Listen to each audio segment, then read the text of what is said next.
Yo, what's going on, y'all? This is Marcus Rosa, aka Mazuma TV, back at y'all with another live, man. I hope everybody's having a blessed, beautiful, positive, productive night. I hope y'all had a great day overall. We got some things that we currently need to discuss going on in the boxing world. We're going to speak on Devin, the Dream, Haney. You feel what I'm saying? We're going to talk about whether he's better from this whole situation that transpired after the Ryan Garcia fight. You know what I'm saying? Or does he have like a legitimate case? We definitely gonna speak about that. We're gonna get into some open boxing topics as well. You know what I'm saying? All that good stuff, man. Let me check, the comments, because it seems like I had a few comments, before I went on live, man. Shout out to the boy Thomas, right? He said Mr. Mark is live. Don't call me Mr. Mark. That's a pause, my brother. You need to do your Googles. I'm saying you need to do your Googles on who Mr. Mark is. That's a wild name. I used to hate when teachers call me that shit. Coffee Plant, Philly's finest, Philly Nation, Philly Squad, Philly everything. Absolutely, my brother. Shout out to the boy Coffee Plant in the building. Thomas Wright said, how's your day? It was a cool day, man. Just a whole lot of work, bro. I'm tired of shit. I'm not even going to lie to you, man. I'm feeling like an old-ass man right now. You feel what I mean? But, I guess that's Mondays for you. I guess it'll get better as the week goes on. Hopefully. You feel what I'm saying? What? Coffee Plant, you work at Geno's? Yeah, I'm gonna come see you, cuz. You better not act like you don't know me neither. Fuck nigga. Say no, I'm just fucking with you. I know, what's going on, brother? What's going on? Yo, champ. What up? KS, bless up. Absolutely. We got some things that we need to talk about. We're gonna be as honest and objective as possible. You feel what I mean? But I'm gonna let a few of y'all get in here. I could tell them post notifications did not get sent out, but it is what it is, man. Let's hit the like button. Let's get the algorithm on the up so the people know that Mazuma TV is live. Look, he talking about he gonna quit soon. See, I told him I'm gonna come see him. He told me I'm gonna quit soon. Damn, that's crazy. You wanna quit now that I'm gonna come see you? I need some motherfucking cheese fries, cuz on the set. That ass, nigga. We went to Pets. It's across the street. Never Geno's, right? Nah, I've never personally got anything from Geno's, cause I heard they fucking racist. I never did either. Yeah, I think they had like one racist ass sign up. I don't know if they still got it, but I think it was some shit where it was like, "This America speak English" or some shit like that. What? Some wild ass sign over there. Geno's had a while back. I don't know if they still got it or what, but you already know how that shit be. Thomas Ray said, "What is Geno's?" That's one of those tourist spots that's known for their cheesesteaks, brother. Pat's and Geno's, they directly across the street from each other. And Nell said they both trash. I like the cheese fries though, man. Them Jones be rocking. Cheesesteaks not bad though. They just not the best. It ain't what everybody be piping it up to be. You feel me? I ain't gonna call it trash, but it definitely ain't elite. You feel me? In comparison to what I've had in the past. Shout out to the boy J Cash. He said, "What it do, brother? What's going on, man? What's going on? What's going on? I seen you in the group chat earlier. You was tapping in with the people. That's what's up." But yeah, man, we gonna talk about Devin Haney. You feel what I'm saying? Because Devin Haney has been real vocal lately. And you know what I mean? He's trying to get back in the mix. You feel what I'm saying? I don't know if a Ryan Garcia fight is what Devin Haney wants to get straight into right away. I think he's going. Obviously he can't. Unless he's gonna wait all the way till April 20th of 2025. You feel what I mean? He could probably get 1 or 2 fights going by that time. So, Devin Haney's looking for a fight, man. It don't look like he really willing to cut any corners or anything like that. It don't look like he want any type of easy fights. He wants to get right back in the mix ASAP. You know what I mean? And one of the people that he's considering fighting on his comeback, according to Devin Haney at least, is Jack Catterall. You know what I mean? Jack Catterall just came off of a good win against Regis Prograde this last weekend. You know what I'm saying? Got a couple knockdowns. Got knocked down himself, but you know what I mean? He shook it off and he continued to fight. And, he outpointed Regis Prograde quite convincingly, in my opinion. You feel what I'm saying? So since then, Jack Catterall. It seemed like immediately after his fight with Regis, he's been calling out all these guys. He called out T.O. You know what I mean? I think he even encouraged the Devin Haney fight as well. You feel what I'm saying? So, and I think I think I even heard Catterall even talk about facing Leon Paro, who's the IBF, junior welterweight champion right now. So, Jack Catterall in his bag and he looking for smoke. You feel what I'm saying? So, Devin Haney has made it clear that he'll definitely fight Jack Catterall. You know what I mean? And I really wouldn't doubt that in Devin Haney. Throughout his career, he's been a risk taker and really believing in himself. So I honestly believe he would fight Jack Catterall right now. You feel what I'm saying? He was even trying to fight Teofimo Lopez on his comeback. You feel what I mean? So, I already know that Devin Haney, he cut from that cloth where he really believes in himself despite the situation, and he'll fight just about anybody. You know what I mean? And I think in his heart, he genuinely believes that he could beat anybody, despite the controversial fight he just had, against Ryan Garcia. You feel what I'm saying? J Cash said, "What up, though, family? Like, share, and subscribe." Absolutely, man. We definitely got to hit the like button. We got to get, like, if you guys really want to get this channel off of the ground, because, I already do. You already know I do, man. That's why I'm as consistent as I am. And you know what I'm saying? I got goals, you feel what I mean? But each like, man, it makes a significant difference on the channel. You know what I'm saying? I've been noticing that my videos are definitely picking up more views than usual in comparison to what I used to do. You feel what I mean? A lot of my, more often, now it's starting to become more common that my videos hit the 1K mark, 2K mark. You feel what I'm saying? So that wasn't something that was usual, in the past. I'll be happy. I remember I used to be happy when I get 100 views on a video. It felt like people was really listening to me. Now, it's starting to become like, 300-400 views a video. You know what I'm saying? So it's dope, man. So I said all of that to say that when y'all hit the like button, it really gets my videos in the algorithm, and it gets a lot of new people exposed to the channel. You feel what I'm saying? So I would really appreciate it if you guys really took the time to hit the like button. You know what I mean? At the end of the day, it's free. You feel me? We got 12 people in the building. Well, 11 people in the building so far. You know what I mean? So we should get at least 11 likes. But there's some people that just be sitting back, you know what I mean, just watching. You know what I mean, not really supporting the channel. I mean, it is what it is. What you looking at? Watch your show, man.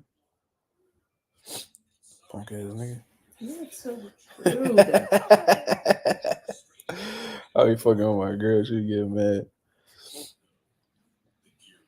Thomas Ray said, "You for real, the truth, bro." I appreciate that, man. No. Huh? She said, "No, I'm not." She a hater. She know I'm the shit with this boxing shit, man. Agent 007 said, "You deserve to be known, Mark." I mean, slowly but surely we gonna get there, man. Everybody got their time. You know what I'm saying? And all I gotta do is just keep building, man. Get the foundation real nice and solid. You know what I mean? So when it's time to build, we ain't collapsing. You feel me? We just gonna keep going up, man. We gonna keep running that shit up until you know what I mean. The wheels fall off, and even when the wheels fall off, we gonna put them bitches back on and keep rolling. You feel me? Uh, the time gonna come. You know what I mean? I'm gonna definitely have my moment. And once I get my moment, I'm definitely not letting off of the gas. That's for sure. I mean, I already done came too far to go backwards. You feel me? Oh yeah. Thomas, right. You absolutely right. He said, yeah. Jack tweeted he waiting for Paro, basically overlooking Hitchens. Then Hitchens said, "You crazy." I ain't even gonna lie to you, man. I think Hitchens has a really good chance against Leon Paro, bro. I really do. I think that his boxing ability overall. You know what I'm saying? I think it's gonna be difficult for Paro to really box Hitchens. You feel what I'm saying? I think Hitchens is a little bit too rangy for him. He got a phenomenal jab.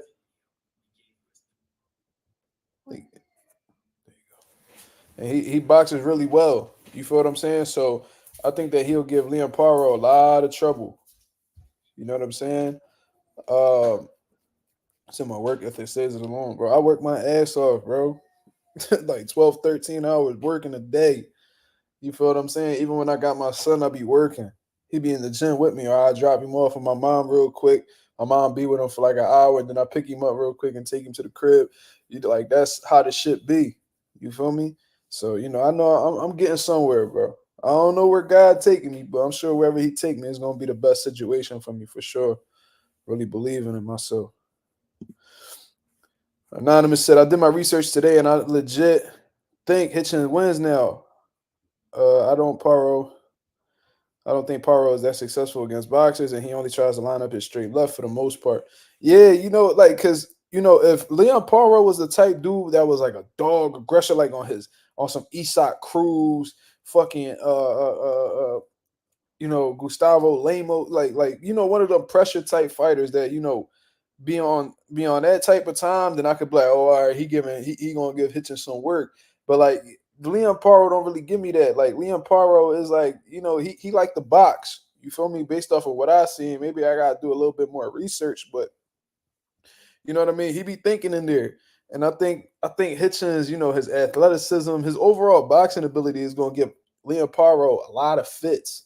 You feel what I'm saying? Am I rooting for Hitchens? I'm not saying that. I'm just like, being objective with the fight. But yeah, I mean, I would root for Hitchens. I mean, I don't really like dude. I think he turkey, but going up against Leon Paro, yeah, I'm a root for the home team to bring back that belt.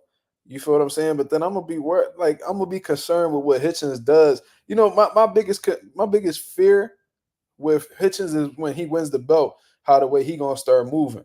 You feel what I mean? Because uh I feel like Hitchens, man. I feel like he gonna hold that belt hostage on some Kell Brook shit. Remember when Kell Brook won that belt off of Sean Porter? Then he took his ass to the UK and then was fighting dudes like Gavin Reese and like he was like Errol Spence really had to put the pressure on him to fight him, bro. You feel what I'm saying? So it's like he was holding the belt hostage over there, and he ain't want to give nobody no opportunities. I feel like Hitchens gonna be on that type of time, bro. You feel what I'm saying? Like I don't really think he really would roll the dice on the unification fight. It would have to be a stupid amount of money for him to consider it. You know what I'm saying? I don't know. Hitchens, I don't know, bro. I don't know. And if Hitchens wins that IBF and Subriel somehow, some way becomes, his number one or something like that, his number one mandatory, I'll be pretty intrigued to see how Hitchens goes about it. Because I feel like Hitchens didn't explore the IBF simply because Subriel had the belt at the time. That's just my personal opinion. You feel me?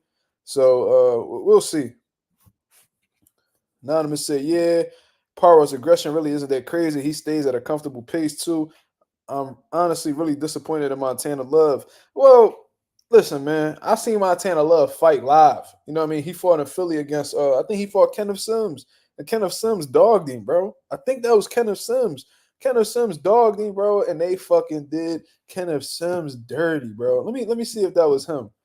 Because they definitely fought in Philly. We fought on the same card. Montana Love, box right. So he fought. I think he got a draw. Yeah, he got a split draw with Kenneth Sims, and that was in Philly. That was at the 2300 arena. You know what I'm saying? And I watched that shit. No, I'm sorry, that wasn't in Philly. I'm sorry, that was in Iowa. There was a fight that he had in Philadelphia. No, he beat Sam Tito. I seen that. Which one was the joint where he fought in Philly? When he fought Jericho Walton. Yeah, I remember that Jericho Walton. But no, I watched him fight Kenneth Sims, and Kenneth Sims really beat him, bro. What? Kenneth Sims beat that man, bro, and they did a split draw. I was like, wow, that shit was crazy to me. Like, I don't know how they even scored it like that. But I was never really impressed with Montana Love. You feel me? Like, I wasn't really too, high on him. So when I seen Leon Paro boxing him, I was like, yo, Leon Paro. When I watched that Montana Love fight with him, I'm like, yo, this dude Leon Paro, he the real deal. I would have favored Hitchens over Love. Absolutely. I think Hitchens would have boxed the shit out of Montana Love. You feel me? But I think Montana Love training in Philly now. You know what I'm saying? I think he be training with Bosey and them at the dungeon. You know what I mean? But I would favor Hitchens to beat him. I think Hitchens will outbox him. You know what I mean? J Cash said the city don't rock with Montana Love, shaking my head, especially after that Parle match. Shit get hard. He don't bite down on his mouthpiece when shit gets tough in the ring. He looks for a bailout. Yeah, that was the impression that I got when he fought that what was that one dude name that he threw over the ropes and shit like that? Hold on. I was just looking at his fucking John. When he fought that one dude, bro, it was Steve Spark. When he fought Steve Spark, bro, that shit started getting hot in there with him, bro. You know, Spark was putting that shit on him, bro, and I think he started to get frustrated. You know what I mean? And he was just looking for a way out. There's some niggas that can't handle, you know what I'm saying, when the kitchen get too hot. You feel what I'm saying? So yeah, there's some niggas that move like that.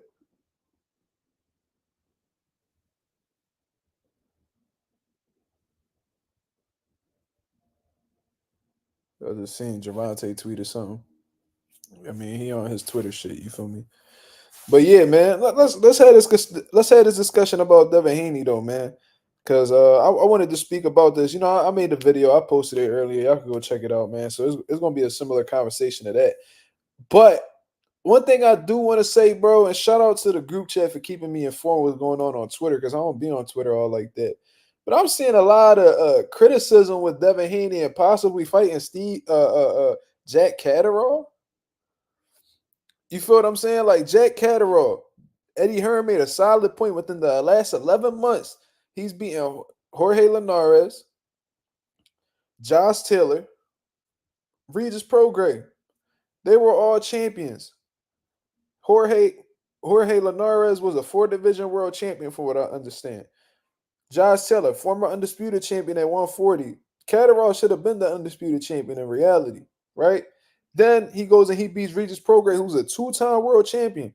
He's taking them and knocking them down as they come to his, you know what I mean, as they come to the forefront. You feel me? So Devin Haney say that he'll take on that opportunity, and Devin Haney just took a lot of damage in his last fight. You feel what I'm saying? Meanwhile, I'm seeing people on social media talk about how Jack Catterall is a tune-up. Bro, just based off of what he's done, he's a tune-up, bro. That's fucking insane. Like, where are people getting this assessment from? You know, and these are dudes that are constantly hating on Devin Haney. You feel what I'm saying? And you know, whenever I expose them, they try to flip it to make it seem like I'm some type of Devin Haney super fan. But you know, one thing about haters, man. One thing about haters, they always expose themselves, right? Because we know Jack Catterall ain't no tune-up, right? We know he ain't no tune-up. You know, truth be told, I think he's one of the best in the 140-pound division now. Where you rank him, that's a different discussion. However, the fact that we know that Jack Catterall ain't no bum and he's amongst the best at 140. Meanwhile, they consider that a tune-up for Devin Haney. That really speaks volumes to how they look at Devin Haney. You feel what I'm saying? They be talking about he ain't got no chin, he a pillow puncher, you know, he a bitch because he's suing people and all that. Meanwhile, Jack Catterall, who's amongst the best at 140, you look at the likes of Jack Catterall as a tune-up in comparison to Devin Haney. You feel y'all get what I'm saying? So I just find it interesting that they talk all the shit in the world about Devin and how Devin ain't shit, you know, but Jack Catterall a tune-up. And in reality, Jack ain't a tune-up for nobody at 140. So y'all low key exposing like what y'all really exposing how y'all truly feel about Devin. Y'all know Devin elite. Y'all know Devin elite. Y'all can say he trash, all that shit that y'all be saying, but y'all saying Jack Catterall a tune-up. For somebody to make Jack Catterall look like a tune-up, you gotta be pretty fucking good, man. You gotta be pretty fucking good to be put on this pedestal where Jack Catterall is not a worthy opponent for you. Shit is crazy. You feel what I mean? J Cash talking about again, Dev stepping up, taking on challenges other boxers not willing to. That's a fact. You know what I mean? And although I'm not the biggest fan of Devin Haney, you know what I mean? There are styles that I feel like are more appealing to me personally as a boxing fan. I kid, like I respect that man, bro. Yeah, let me get that, John. Like on some real shit, like I respect how the way Dev move, bro. Anybody that rolled a dice, the cheeseburger cut back in the motherfucking building. You heard? You know what I mean? I'm on my goat shit. You feel me? You're fat shit. Man, watch your mouth, woman. If I turn this camera off and shit get dark in this motherfucker. But nah. Yo. So what I was saying was, damn, I forgot what the fuck I was talking about. What did I say? He said slime hunting. That's crazy. No, Dev, that I respect Dev. That's what I was saying. I really respect Dev because on some real shit, bro. You know, he said, "Boy, drinking milk out of cheeseburger cup." Yeah, yeah, all right, nigga. I respect how the way Dev moved though, bro. Because you can say whatever you want about him. A lot that nigga rolled the dice in some crazy ass situations, bro. Like just to prove that he could become undisputed, just to take the ultimate opportunity, bro. That man took less money. He let them promote it. He let Top Rank, actually do him dirty from a business aspect, just so he could create history. If y'all recall that first fight that he went to Australia, they wasn't even trying to let his dad in the building. His dad was his main trainer at the time. I mean, his head coach. They wasn't even trying to allow him in Australia and all types of shit. They had to write a letter to the higher ups in Australia just to get some type of exception. And bro, they really had to go through it all. Like that shit was really like not just like physical warfare from a boxing aspect, but they was playing games psychologically as well. You feel what I mean? And he still came through and overcame that, John. They had I think Dev had flew in like Zab Judah's father. You know what I'm saying? To cover him just in case Bill wasn't gonna be there and shit like that, bro. On some real shit, bro. They would have did that to my dad. I'm like, all right, well, we just not fighting them. You know what I'm saying? That's just me personally. Like, I'm not fighting without my dad. You feel me? I heard Jerron Ennis say this shit. I heard a whole lot of people say, like, yo, my dad, like Khabib did it. When Khabib dad passed away, you know what I'm saying? He did that he did that one fight. And he said, "Yo, I'm not fighting without my dad. Like I'm done." And you ain't hear Khabib even hint at a comeback ever since then.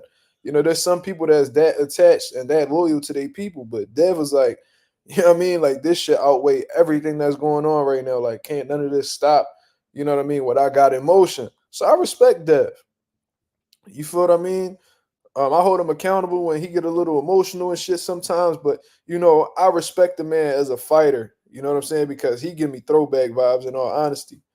And there's very few fighters, in this current age in boxing that give me, throwback fighter vibes. You know what I mean? Because like Mike Tyson said, a lot of these boxers, they businessmen nowadays. They do whatever, uh is most advantageous for them. They do they make the safest bets. You feel what I'm saying? Haney don't really get emotional. I thought he got a little emotional with the Eddie Hearn situation. You know what I'm saying? When Eddie Hearn didn't do he didn't put in a bid for the Sandor Martin fight. I thought he got a little emotional about the ticket situation with Eddie Hearn. A lot of entitlement in all honesty, but you know, uh, besides that, as a fighter, he seems he stays pretty calm, cool, and collected. You know what I'm saying? Said Plant a throwback fighter, absolutely. He really bought that shit he be talking about. And one thing I respect about Plant is regardless of who you is, he gonna pop his shit. You know what I'm saying? Like he gonna pop his shit. Like, because a lot of these dudes, they see Canelo and get all big eyed, like, oh my God, this is Canelo, and they be all respectful to him, like that Jermel Charlo shit. But Plant let that nigga know off the rip, like, you know what I mean? He put hands on Canelo's face. They both slapped each other or whatever. Then called him a drug cheat, called his trainer a fat bitch, and all this crazy shit. And Plant was really trying to beat Canelo. You know what I'm saying? He didn't really show, no respect for him. Like he was really trying to outclass that man. J. Cash said, Plant one of the realest niggas in boxing. That's a crazy ass statement. I'm sure Plant would love to hear that. Like, oh, he just called me the N word. You know what I'm saying? No, said thoughts on the Dev Regis comment. Which comment you referring to, my brother? You referring to what Dev said, or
You,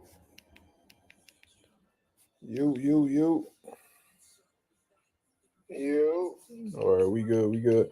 My fault, yo. Technical difficulties, man. Look like the Wi-Fi went out real quick, but it seemed like we all good. I had to reset the router and all that good shit. So we good. We good. We good, man. Shout out to everybody that stood in the building. You feel me?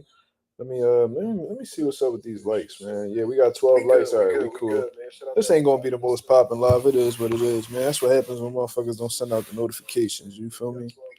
Instead of having like 30 people, we got 14 people. It is what it is. We can still make it work. We still get it popping. You feel me? Let me see something. I'm gonna actually open up the platform, man. For anybody want to come through and talk, the topic that we gonna have, man, is Devin Haney being bitter with the sport of boxing right now, or does or is he entitled to feel the way that he feels now? This is what I mean by that. Obviously, since the controversial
yo, I don't know what the fuck going on with this Wi-Fi, bro. This shit really cooking me.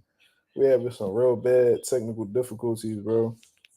My fault. My fault for everybody that's watching, man. Um, I don't know why it's just completely just stepping off the fucking laptop and then it just completely turns off. But then it allows me to go back in with no problem. I can't call it, bro. I really can't call it. But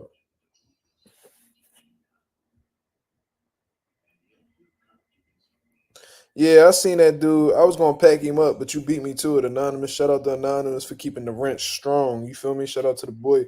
Yeah, I mean that's what you got. I mean you the head dog with the wrench, dog. So if you feel like niggas bugging out, then you pack them up. That's what the wrenches is for, dog. I mean, I ain't about to be, what I mean, micromanaging y'all wrenches. You feel me? If niggas acting up, get him the fuck up out of here. It's really that simple. Or if you know that he about to be on some nut shit, get him the fuck up out of here. You feel me? That's what it is. But like I was saying, man, hopefully this shit don't cut off by the time I try to get my point across. But what I was saying was I'm gonna open up the platform for the people to come through and chop it up. You feel what I'm saying? And what I want to speak about, in all honesty, man, is Devin Haney bitter? You see what I'm saying? Because obviously, like I said, since he's had that fight with Ryan Garcia, you feel what I'm saying? Um, a lot of people had turned their back on him from a business aspect. You know what I'm saying? Most notably Eddie Hearn. I'm not going to sit here and act like Eddie Hearn didn't switch up on Devin Haney just a little bit. When he was all winning and he was putting on some great shows and some great performances. Eddie Hearn seemed to be backing Devin Haney 1,000%. You know what I'm saying? Then he's doing interviews with Andre Ward talking about how Devin Haney, like pretty much exposing what Devin Haney had going on, and like in his boxing situation. Oh, he had all these people in the locker room. He's just pointing out all the negatives. Oh, he boxed really poor. Just really just saying shit that he really don't got no business talking about. In all honesty, you feel what I'm saying? Um, and now, you know, Devin Haney was like, "Damn, bro, we was breaking bread. We was really working well together. Now you act like you don't fuck with me, type shit. You know what I'm saying? You don't even want to put in a bid for the Sandor Martin fight. Like we done made a lot of money together. You can't take this chance on me." And you know, fucking Eddie Hearn's like, oh, you're not my fighter, so I don't really have to lose. I'm not here to lose money. You're not my fighter. I'm not here to lose money on you. But it was like, damn, but you here to gain money with me. You feel me? So, since then, a lot of people been lowballing Devin Haney. They not trying to get on the type, purses that he would usually get. And he's like, damn, dog, it's not like I lost a fight. I got cheated. Like I'm a victim to a drug cheat. You know what I'm saying? And you know, all of a sudden you acting like I ain't worth shit. I'm still a notable name in the sport. Y'all gotta pay me accordingly. You know what I'm saying? And he even threw a little shot. This was definitely a shot at Eddie Hearn when he said the only person that could make the fight happen is Turkey Al Sheep. You feel what I'm saying in terms of making that fight happen with Jack Catterall. And that was a little dig at Eddie Hearn, pretty much saying that, you know, uh, he holding back funds. You know what I'm saying? Pretty much saying how, he being a cheap ass nigga. You feel me? So I want to see exactly what y'all thinking. You know what I'm saying? Look, Alvarado saying it's a business. Okay, so based off of you saying that it's a business, you really feel like there's no reason for Devin Haney to feel how the way he feels. And when I look over this whole situation, it is kind of a fucked up situation. Sometimes business isn't always, all positive or rainbows and all that shit. It's some fucked up shit that could come with the business aspect as well. Because everybody in the world knows that Ryan Garcia had an unfair advantage in the fight. You feel what I'm saying? So you would think that Devin Haney, you know, will pretty much be given like a pass, and that he could get right back on the same road that he was at one point in time. But it seems like everybody is still holding that performance against Ryan Garcia over his head. I mean, they're making it seem like he isn't who you know they thought he was, and because of that, they trying to shortchange the man. You feel me? So I don't know, man. It's a great discussion. You know what I'm saying? And because of all of this, in all honesty, bro, I really endorse, Devin Haney suing Ryan Garcia. I know a lot of people not going to agree with me on that. I've seen a lot of people making it seem like Devin wasn't a man or wasn't really a fighter because he's taking things to court. But it's like, bro, like if you get cheated in a fight and everything goes downhill in terms of like purses and everybody, your reputation seems to be down the drain and tarnished and shit like that, and it's all because somebody cheated against you. I would want my lick back. You know what I'm saying? Not only in the ring, but outside of the ring as well. You feel me? But everybody else, it seems like the popular thing nowadays is to hate on Devin Haney and disrespect him and you know make it seem like he's pussy or whatever the case is. But because of these little situations that's going on right here, where now they acting like Devin Haney ain't a draw and they not trying to pay him. That shit really make me think like, yo, this lawsuit is necessary, bro. This lawsuit really necessary. I'm taking all these setbacks in my career just because a nigga cheated against me. All right, the nigga who cheated gonna have to pay the price then. You feel me?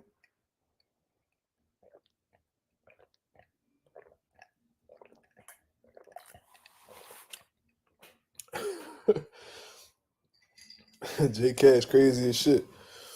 J Cash said Dev a better nigga than me. Would have put a bag on Ryan head after that. Shit, Ryan Garcia, he walking out here like he can't be faded. He walking out here like he can't be faded. He talking about, oh, ain't nobody ever gonna run up on me. Ain't nobody ever run up on me. I'm like, what? Jesus Christ. I'm like, yo, y'all just be. This was after he said all that racist shit about black people. He's like, hey, ain't nobody ever run up on me. Ain't nobody gonna do shit to me. It was like, what the fuck? I said, bro, that is a whole challenge. Like, I can't speak for other places. You know what I mean? Because I don't know how they be politicking in Cali and Vegas and all them other places that they be at. But in Philly, bro, that will put a fat ass target on your back. And I know Ryan Garcia don't never got to come to Philly because it's not like not it's not really one of the places that celebrities have to go to for business purposes and shit like that. But you know what I'm saying? Like in Philly, that would have been a no-go. Like Ryan would have definitely got his ass whooped or something out here. You know what I mean? They would have pressed him for that. For sure, for sure. He said even called out Boots. Nah, he ain't really call him out though, man. He's just chatting. You know what I'm saying? Ryan Garcia, for a while. I don't know what he been doing now. It seemed like he more irrelevant than ever, bro. It seemed like everybody done forgot about him. They only bring up Ryan whenever they want shit on Haney. You feel me? But um, for a while, Ryan was still trying to keep that attention around him. So whenever like a popping fighter, it's kind of like what that dude Dylan Dennis be doing. You know what I'm saying? Like, he ain't fighting, he on the shelf type shit. He can't get a deal. Uh fucking he can't get a deal with any of these big MMA companies, but whenever like there's a big MMA event going on, he talking shit about everybody that's on the card. You feel what I'm saying? He talking about, oh, send me him out, like you let him tell it, he'll beat anybody the fuck up. You feel me? He's like, oh yeah, I'll cook him, or I'll do this and I'll do that. Yeah, send the contract and I'll do this. And then what I'm saying, once the event is over, then he done talking. Boots responded or not. I think he paid it no mind. No, he said look, man. Boots not the type dude who gonna go back and forth with niggas. Like, he really on a different type of mission, and you know what I mean. Ryan Garcia really not aligned with his goals right now. Yeah, I mean, that would have been a nice little payday, but Boots made it clear he on a route to undisputed, or at least he gonna attempt to become undisputed at 47. Ryan Garcia has never had a world title. You feel me? So he ain't nobody to, stop Boots in his path to greatness to go take on the fight, especially when, what I mean, your last fight was a no contest and you had, PEDs in your system. You can't even be trusted. You're not even worthy of a bigger opportunity for real, for real. So, but I think Boots had responded to it on Wyatt's son back when, remember when Ryan Garcia dad was like, "Oh, who you want next? Who you want next? Oh, my son." And he was going back and forth with Eddie. Eddie was like, Jerron Ennis. And then Ryan Garcia dead off froze and shit like that. And, you know, Boo said that boy easy work. He said that boy easy work. I remember that clear as day. You know what I'm saying? But we all know that. We all know Ryan Garcia ain't fucking with no Boots, man. Ryan will be the biggest name on Boo's record. I mean, in terms of popularity, I guess so. I guess so. You know what I'm saying? But the thing is, uh, you know, that's easy work, bro. Like, that's really easy work. Like, Ryan ain't got shit for Boots, bro. You think Ryan gonna hit Boots with that dumbass left hook he be throwing? Yo, Javante already done showed you how to take away that left hook from Ryan. You feel me?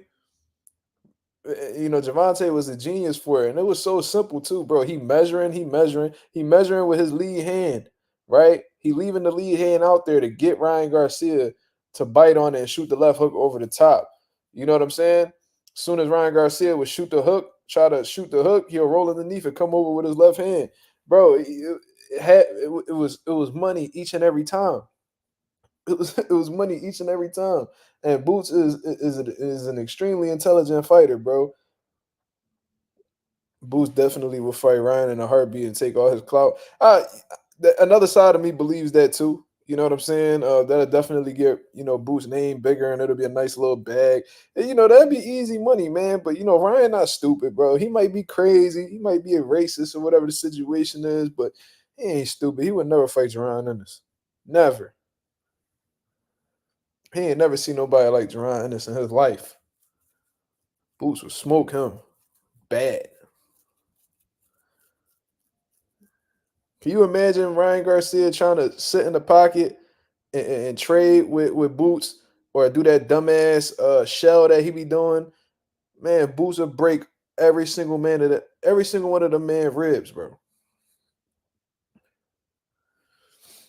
KS, I want Ryan to fight Tio. To be honest, I felt like that fight was never that demanded, and I always wonder why. Even like prior to Ryan fighting Tank, and prior to this Devin Haney situation, nobody really called for Tio to fight Ryan, and I'm like, why not? I think that would have been a great fight. I think you know back when they was at 35, I think Tio would have beat Ryan. But I guess shit is a little bit different now that Ryan Garcia has gotten significantly bigger, and Tio's mind frame doesn't really look like it's in the same place. You feel me? I feel like if Tio was to get frustrated and try to trade with Ryan might hurt him. They was rumored for Super Bowl weekend, I think last year or whatever the case was, and I don't know what the fuck happened with that, bro. I don't know. A lot of these fights that somehow supposed to manifest with Tio just fall apart, and then he blames everybody except himself. Remember, he was gonna send Subriel an offer around like that same time frame when Subriel already had when Subriel was in the middle of nursing an injury. Y'all remember that? Tio, you let Tio tell it. He gave everybody offers and ain't nobody accepted. Okay, okay, sure. Coffee Plant said, "You still want to see Rolly and Ryan?" Not really, bro. Not really. You know, Rolly ain't been looking impressive to me, man. I mean, I don't think he'll ever become world champion again. Ryan Garcia, I mean, can he even make 40? I doubt it. You know what I'm saying? So it's like, but then Rolly was talking about moving up to 47. It's pop. That'd be a good little build up. It'd be funny. You know what I'm saying? There'd be some memorable moments. You know what I'm saying? So it's like, I definitely ain't paying for it. I'll never pay for a Ryan fight again. You know what I'm saying? But Rolly Ryan, that'd be a good little. Them press conferences will be funny. I mean, it'd be some good back and forth. But I think Ryan knock Rolly out. Yeah, he said Matias turned it down because his hand hurt. Man, Matias had a legit injury. Like everybody and their mom knew about that. Tio like to, Tio like to make his own shit up. He like to rewrite history and, completely rephrase shit. He switches up whole scenarios that only make sense in his head. Rolly said he depressed. Yeah, Rolly always, I don't know, bro. Rolly be on weird shit. I don't know what type of time he be on. But maybe he going through some real shit. I don't know. I don't want to sound insensitive, but you know what I mean? I don't know. I hope, if that's the case and he actually serious, because he do be trolling a lot, I hope that he finds peace within himself, you know what I mean, to reverse that depression he got going on. You feel me? Was Tank the last fight Ryan actually made weight? Yeah. Yeah, I think that, what was that, like a catch weight of 136 or something? Rehydration clause, all that good shit. Yeah, man, because when he fought Duarte, that was at a catch weight of 143, I believe. So that wasn't even a 140-pound contest. And then with Dev, it was, the WBC was on the line, so that was at 140. And he came in at 143. You feel me? I think that was, yeah, 143. So yeah, Ryan has never made the, 140 division. How the fuck do you make 36 one fight and then in the next fight it's like you completely skip over a weight class and all of a sudden you can't make 40? Like how does that even work? You made 36, but within a couple months you can't make 40. Bro, it's a lack of dedication, laziness. You know what I'm saying? Like Ryan Garcia really don't live a fighter lifestyle, bro. He's really an embarrassment to the sport of boxing in terms of like standards for a fighter. You know what I'm saying? He cuts every corner imaginable. They said that man was uncoachable. You know what I'm saying? That's why he run through coaches and shit like that. You know what I'm saying? It's like he's not really the definition of a true disciplined, coachable fighter.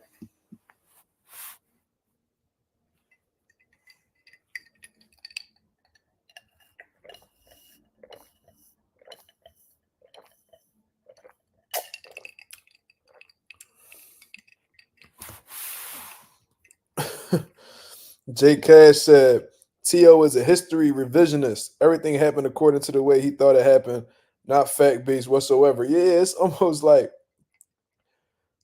his perception is very faulty, bro. Like like everybody saw it one particular way, and he the only one that got a different viewpoint of it. And see a whole different side of the coin that really don't exist. But he talk about it so like he be so adamant about what he's seeing that you really start to think about shit like, bro, did that really happen? Like, what the fuck is this nigga talking about?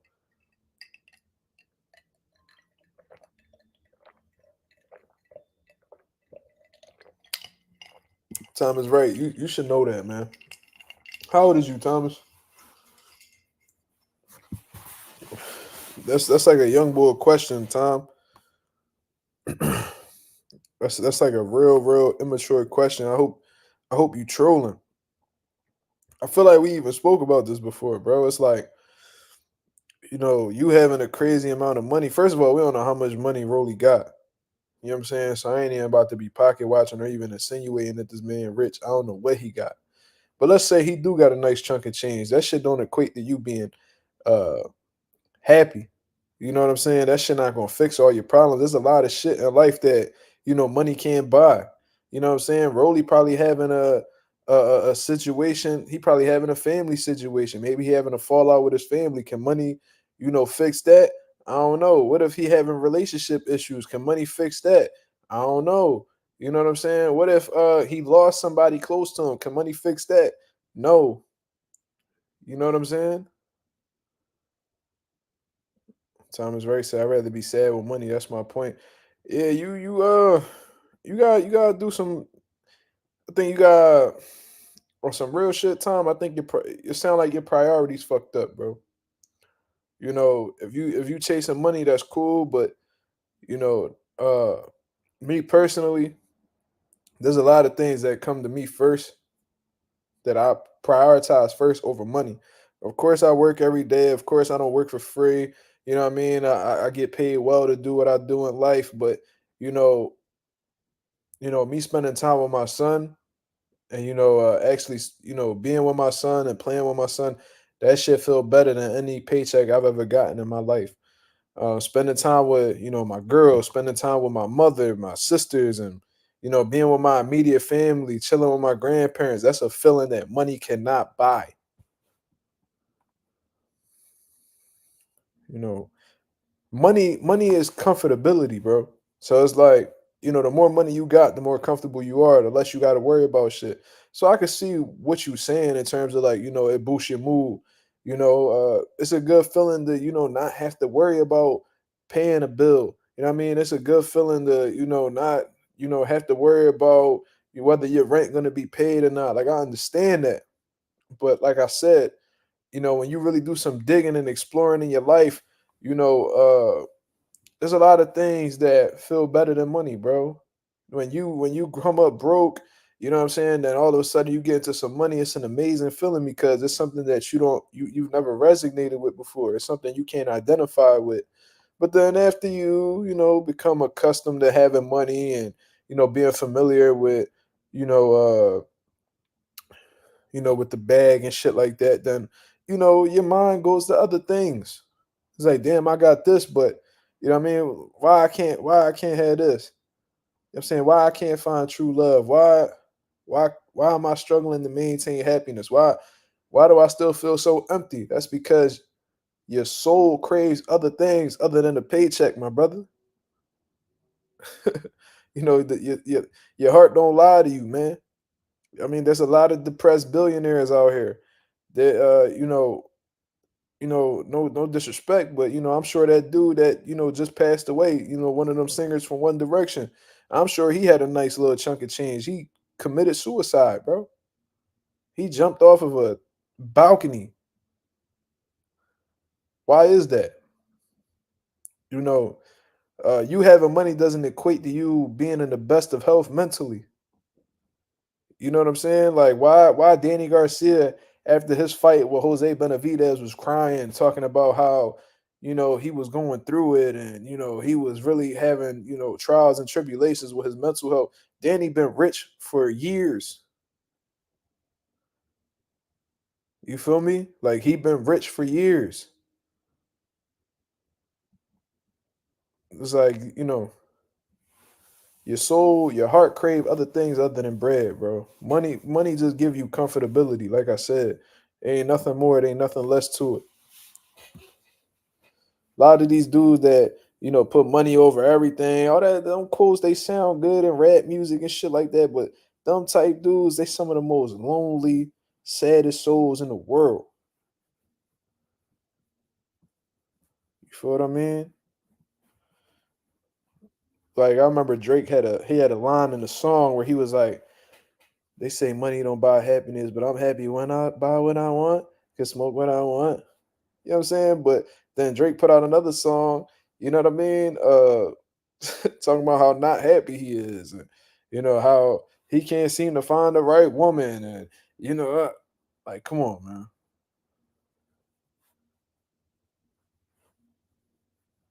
Me personally, I was never big on money because some of the biggest, some of the happiest moments in my life never had to do with money. You know, you know what I'm saying? Like some of the happiest moments in my life, my son being born, obviously number one, you know, had nothing to do with money. Me becoming a father had nothing to do with money. That was the most beautiful moment of my life. Holding my son. I still remember photographically my son being put in my arms. You feel what I'm saying? Like that shit that will feel better than any type of bag I've ever gotten in my life.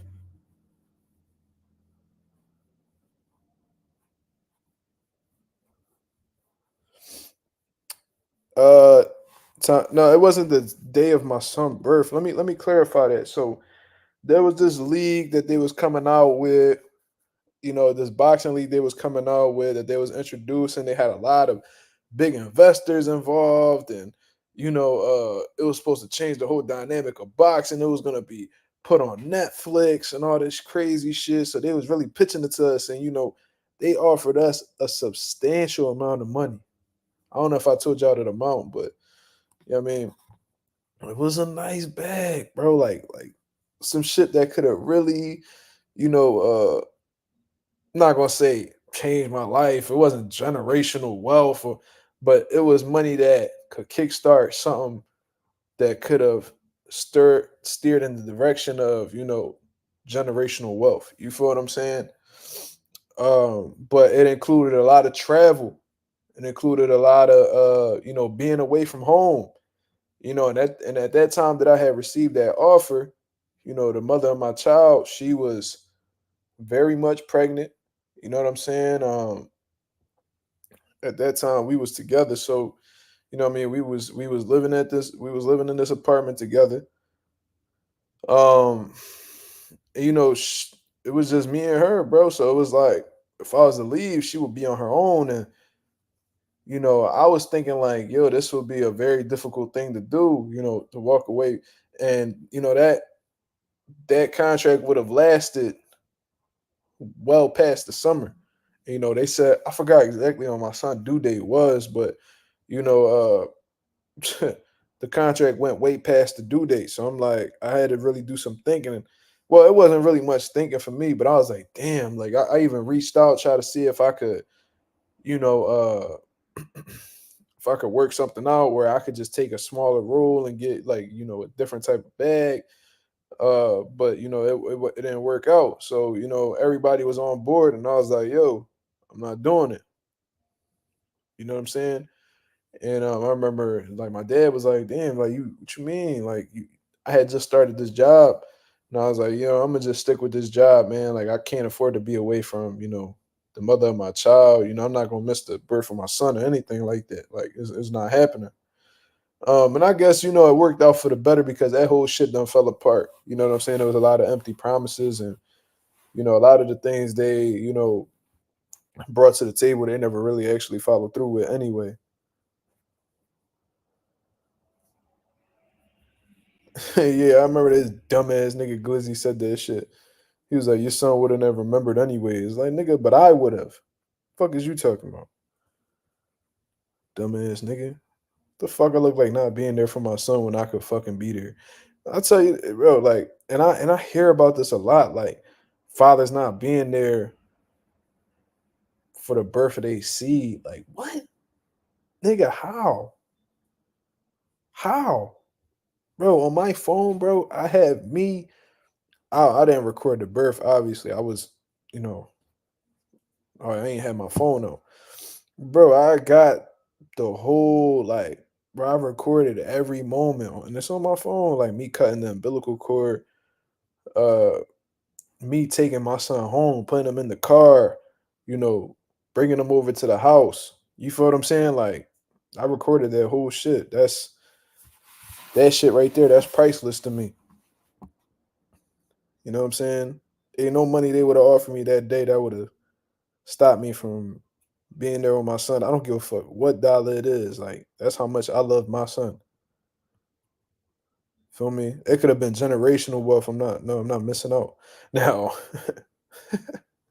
now if you was to hit me up saying like, yo, I mean, we got this crazy bag, like, you know what I mean? It's you know what I mean? Like the day, like the week after your son born, like, what's up? Like, yo, we out, nigga. Fuck you talking about? Yeah. You know what I'm saying? Like, I don't even play with that father shit, bro. I don't know why niggas be even trying me with that. Let me see. KS says, yo, how'd you like the fights at AC a few months back? I met you at Bro's fight. What's your name, champ? You met me? Was this was you was with a girl, bro? Was you with a girl?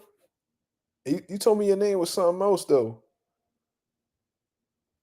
And you talking about who your bro? Was it Brandon Pizarro?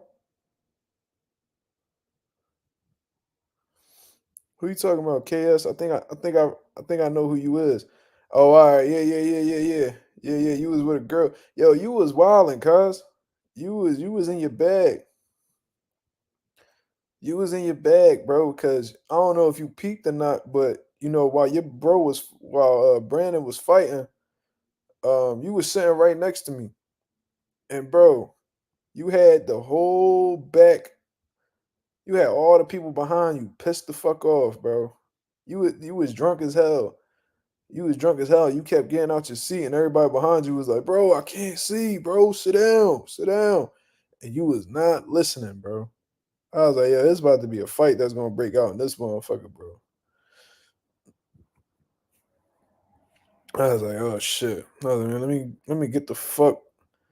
Let me get the fuck from here for one of these niggas swing on me." And bro, I already had gotten into a heated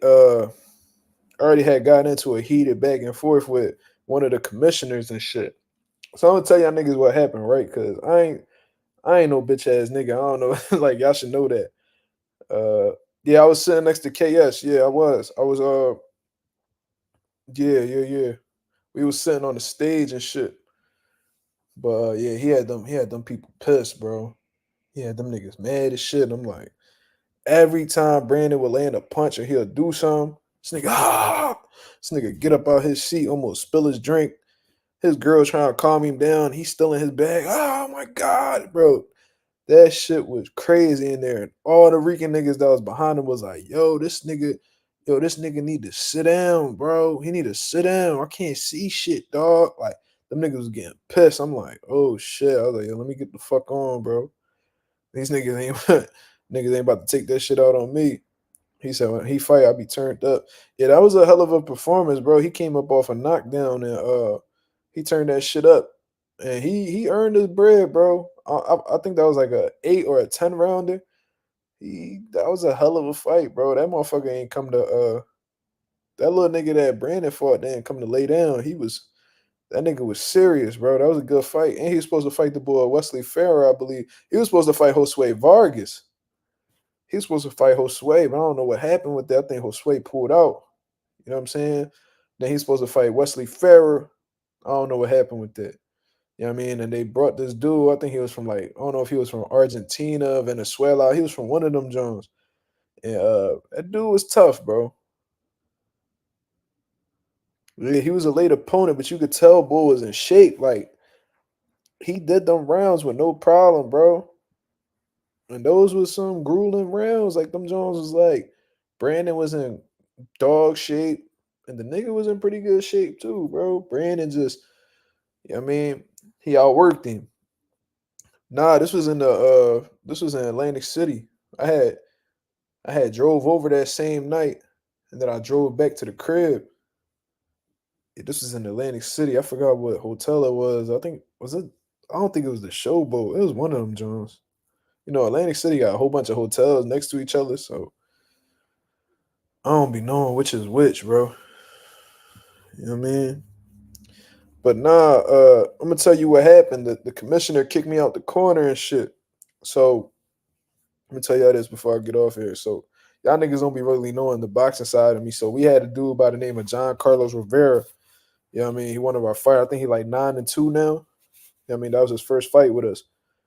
Uh he was, Boots main sparring partner for years. You feel what I mean? He was trained with Boozy and them. Then he came with us, and we've been working since. So he fought this tough Puerto Rican dude. You know what I'm saying? And it was a good fight, man. We won convincingly, but it was a good fight. Yeah, John Carlos. Yeah, John Carlos Rivera. Um, won the fight. It was competitive, but it was a clear winner at the end of the day. So it was a good job. Uh, so there was a point in time where they both, there was a head clash because John Carlos was a southpaw, the other dude was an orthodox. There'd be a lot of head butts. You feel what I'm saying? John Carlos had a little cut on the side of his eyebrow and shit. So my dad is the cut man. So usually how that goes is when there's a cut, you feel what I'm saying? The cut man has to get in the ring. Yeah, I mean the clock is on pause until then, and then he has to work the cut for the minute that the intermission is in between rounds. So this fucking dickhead, bro, whoever the fuck that commissioner is from Atlantic City, he's a piece of shit, bro. I wanted to smack the fuck out his old ass on some real shit. So this dickhead, my dad about to make his way up to the John to attend to the cut, and he was like, he tried like he stopped my dad like, no, the doctor has to go up first. I'm like, bro, the clock is ticking, bro. I said, bro, you interfering with this man, stopping the cut. You know what I'm saying? And he was like, oh, you need to like pretty much telling me I need to watch who I'm talking to and all this crazy shit. I was like, man, fuck you, nigga. Like who the fuck is you talking to, bro? I said, bro, y'all don't know. I said, y'all don't even know y'all own fucking rules, bro. I said the cut man has to get into the ring until this man is able to attend to the cut. The time needs to be stopped. Yeah, he was his old head. He was being a dickhead in the locker rooms too. Like he was being mad disrespectful to people that was in the back and shit, just trying to play. Like one of them niggas that when they bought when they like the head or something, or like when they're like the boss or something or some shit like that, they like to play behind this tough guy rule. You feel what I'm saying? Now I ain't never been one of them niggas to act tough or none of that. Yeah, I actually despise them type niggas because most of the time they be pussy anyway. They just be fronting, trying to, you know what I mean, move their weight around and shit. Whole time they fucking pussy. So this bitch ass nigga, uh, I I forgot what the fuck he was saying, but I'm like, bro, let the fucking dude. I said, bro, this doctor taking this sweet ass time, bro. He fucking with the clock. So he ain't like the fact that I was standing up to him. So he was like, oh, you keep talking to me like that, I'll kick you out the corner. I said, well, kick me out the corner then, dickhead. Like ain't nobody fucking worried about that. He was like, all right, we'll leave. So I was like, all right, I will. Like, fuck is you talking about? Now, if I'd have kept on, they probably would have disqualified John Carlos. I ain't stupid. You know what I mean? We gonna get that fucking dub. You know what I'm saying? So I'm gonna be like, all right. I mean, I'm gonna swallow my pride, I'm gonna fall back. So I take a few steps back from the corner, and this nigga like, nah, leave. I'm like, yo, I'm out the corner, dickhead. Like, what you want me to leave the arena? He's like, nah. He's like, keep moving. I said, come move me. I was like, come move. I said, why don't you come move me, nigga? Bro, on my son, right hand to God, he would have stepped up, he would have moved in my direction, I'd have put him out right in that joint, bro. And niggas would have just had to arrest me. Whatever the case is, I'd have been staying in AC for the weekend. You feel what I'm saying? But like you telling me, oh, leave. Nigga, make me leave, nigga. And watch how fast I put you the fuck out in this joint. You know what I'm saying? So, you know what I mean? He knew he was dead wrong for how the way he was moving. You know what I mean? He was pushing rules that wasn't even, in the rule book. My dad asking to do, yo, show me in the rule book where it says, you know what I mean? The clock continues even when I'm, when he said, show me in the rule book where, the doctor has to go up in the ring first. You know what I'm saying? Nah, he ain't apologized, right? Yeah, they be power tripping chaos, exactly. So I'm sitting there, I'm watching this shit, and John Carlos doing his thing. He winning the rounds and shit. So one round go by, I see this nigga looking in my direction, so I look up, and he like, you could go back in the corner. And I stuck my middle finger at this nigga. I was like, man, fuck you, nigga. Fuck is you talking about? So I said they don't need me there. It's cool. Like he thought like oh now you could go like he put me in timeout and then he could put me back. Nigga, you out your fucking mind, bro? Like, do you know who the fuck you talking to, nigga? Nigga, you think cause you an old head I won't slap the shit out you? Like you know who you talking to, bro? So you know what I mean? He was like, oh, like he was shrugging his shoulders, like talking to himself and looking in my direction. And I'm like, bro, I said, focus on the fucking fight, bro. I said, worry about the fight. I said, you the commissioner, worry about the fucking fight. Yeah, I put my bro on my son, bro. On my son, I put my middle finger up, nigga. Like, who the fuck is you talking about, nigga? Like, what? Like, who you think you about the clown in this John, or who you think you about the young boy in this John? Like, you double my age, but you still never with young boy me, never a nigga like me. So, you know what I mean? He avoided me the rest of the time. I walked past him a few times, and I was looking at him up and down. You know what I'm saying? And he ain't even say shit. So I was like, this nigga a bitch. He just be acting. He not really like that. So you know what I mean, we took that W and then we sat there for the rest of the fight. You know, Brandon Pizarro won his fight. Then I sped my ass right back down to Philly. You know what I mean? So that was what it was, you feel me?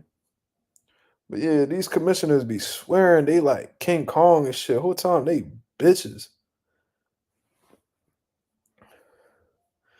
No, I don't even be sizing niggas up, bro. I'm not even that type person. Like I ain't no tough nigga by any means. You know what I'm saying?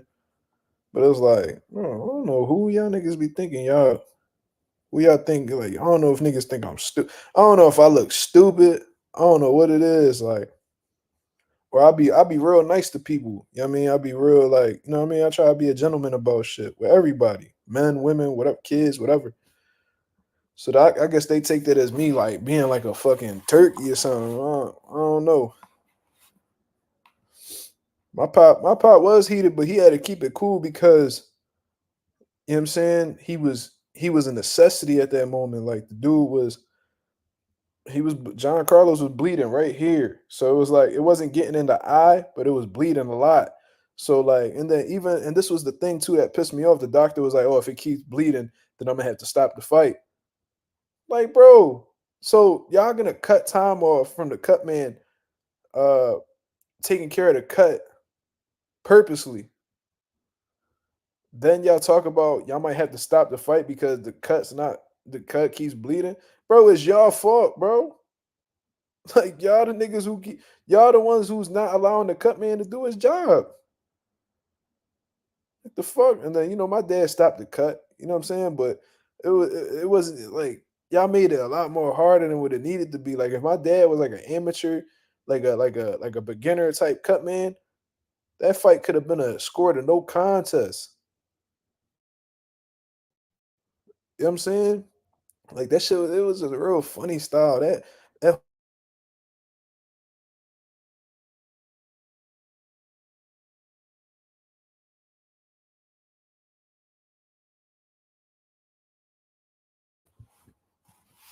there you go. This shit about the leg out again.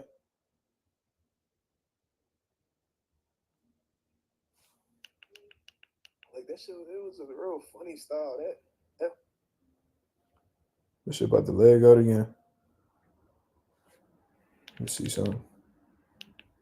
This shit about the leg out again. All right, we good. But yeah. So yeah, bro. I never had no problem with. And I know I ain't the problem. I'm not a problematic person. You know what I'm saying? If we keep it cool, we keep it cool. Like bro, I don't like fighting, bro. I don't like arguing with niggas. That shit not a good feeling. You know what I'm saying? I feel good when I'm kicking back. You know what I mean? When I be just chilling to myself. You know what I'm saying? I be talking a lot of shit, bro, but that just be me just chatting. That should just be me talking. You know what I'm saying? Niggas don't like fighting. I'd rather be with some niggas that I fuck with that we cool, we could chop it up, joke around, clown, all that type shit. Bro, but don't push my buttons neither, bro. You know what I'm saying? Like don't push my buttons and you know what I'm saying, you put me in a situation where, I'm gonna have to act out or be real fucking ignorant, or at least act ignorant. I don't want to be on that type of time, bro. So just, bro, do your fucking job and I do my job, bro. Stop trying to flex on niggas. Stop acting like, niggas get a little bit of power and they get this type of like superiority complex, bro. You know what I'm saying? Like niggas not with all that shit, bro. Yeah, kindness for weak. Yeah, they mistake it all the time. Kindness for weakness. Yeah, they mistake it all the time. And then when you act out or you respond, then all of a sudden you crazy. You know what I'm saying? They go from being dickheads to playing the victim. You know what I'm saying? So it is what it is. PA, I never had a problem, bro. Philly, Harrisburg, Scranton, Chester, wherever in PA, bro, never had a problem. California, never had a problem. You know what I'm saying? Delaware, never had a problem. AC, the only people that ever gave me problems. Fuck AC, bro. Real shit. But if them niggas come with a nice little check, I'll go back. You feel me? Shout out to everybody that's in the building, man. What we talking about? What we talking about? Let's get some questions going. Yeah, we ain't problematic, bro. That's like niggas that be doing all that yelling and back and forth type shit. I mean, that's girl shit, bro. That's niggas who, you know what I'm saying, was brought up in a estrogen filled household. We don't be doing none of that. Let's get some boxing questions going, man. What we talking about? What we talking about? I know we got, it's 15 people in the building. I know we got somebody who got a question relating to boxing. Quiet ones and things. I'm not even a quiet boy though. It just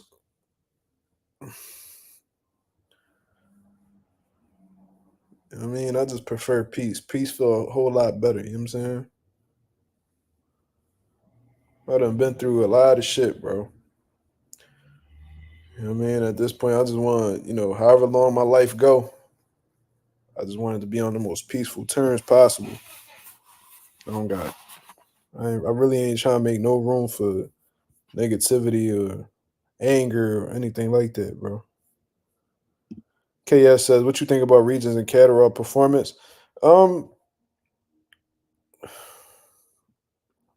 Catterall did a good job, man. What I noticed about Catterall is he's not the biggest puncher, he's not the fastest, but he's very consistent. You know what I'm saying? He got good combinations. He got a sneaky ass left hand. You know what I'm saying? And that he was catching Regis with that. And I was saying that shit in my video earlier. Then I watched Regis do an interview with fucking Mill City Boxing, and he was talking about how like Catterall, got a real sneaky left hand, and you could tell, bro, because how the way he hit Regis with it in that first knockdown, he didn't see that shit coming at all. That shit was extremely uh unpredictable. You know what I'm saying from Regis' side. You feel me? Uh, and I told you guys, in the lead up to the fight that I thought Jack Catterall was going to outwork Regis. Regis, he's too economical of a puncher for me. And just watching Catterall and how aggressive he was and how he would like to let his hands go, I just thought that he was going to outpoint him, and he did. You feel what I'm saying? I ain't expecting him to get two knockdowns in one round, but I was anticipating him outworking Regis and outpointing him, and that's exactly what he did. So Catterall put on a good performance. Regis, he started off okay, but I just feel like the two knockdowns, in the one round, completely threw his momentum off. It killed his confidence, in all honesty. And he claimed he had gotten injured or whatever the case is. I don't know, but his IQ just wasn't showing. You know what I mean? He lost focus. It seemed like his legs wasn't underneath him that well, and he got real desperate. He throwing big shots that could be seen from a million miles away, falling over.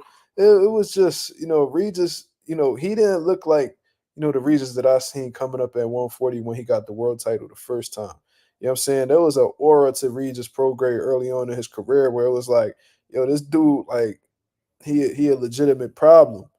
You feel what I'm saying? But I don't know if it was age. I don't know if it was I don't know what it is. Burnout. It could be a whole lot of shit, bro. But he's just not the same. You know what I mean? I think we could chalk it up to age at the end of the day. You feel me? So it is what it is.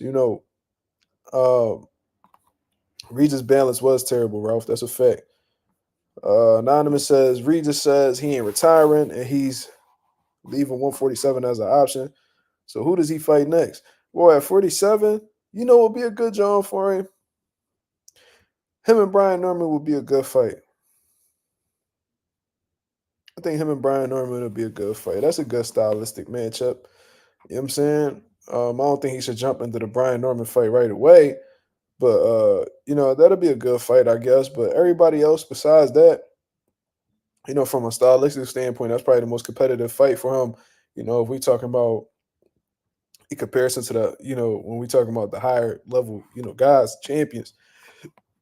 But, you know, I think Norman beats him. But, you know, if Regis moves up to 47 and he's talking about being a champion again, he ain't beating none of the champions there.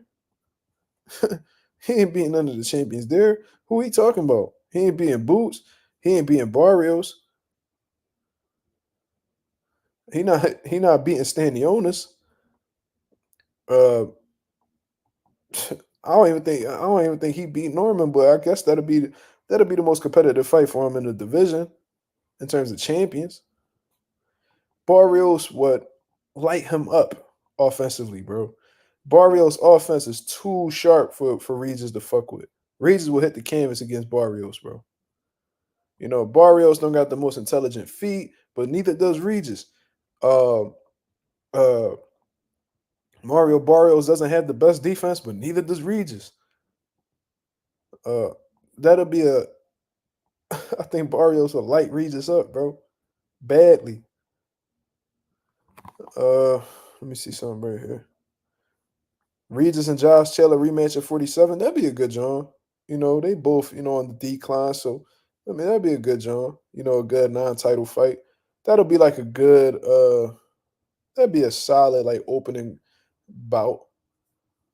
You know what I mean? If it was like a 3-fight card, that'd be a good opening bout. You feel me? Thomas Ray said, Mark, would you say in your early 20s you would get frustrated more and not in control of your emotions? Um, yeah, definitely. Like I said, I told you guys a million times, bro. I grew up a real angry kid. You know what I'm saying? I grew up in like a very chaotic household. My mom and dad used to argue a lot. Then when my stepdad came in the picture, it was a lot of drinking and arguing between him and my mom. And, you know, I had a lot of insecurities within myself. I was a fat young boy who, you know,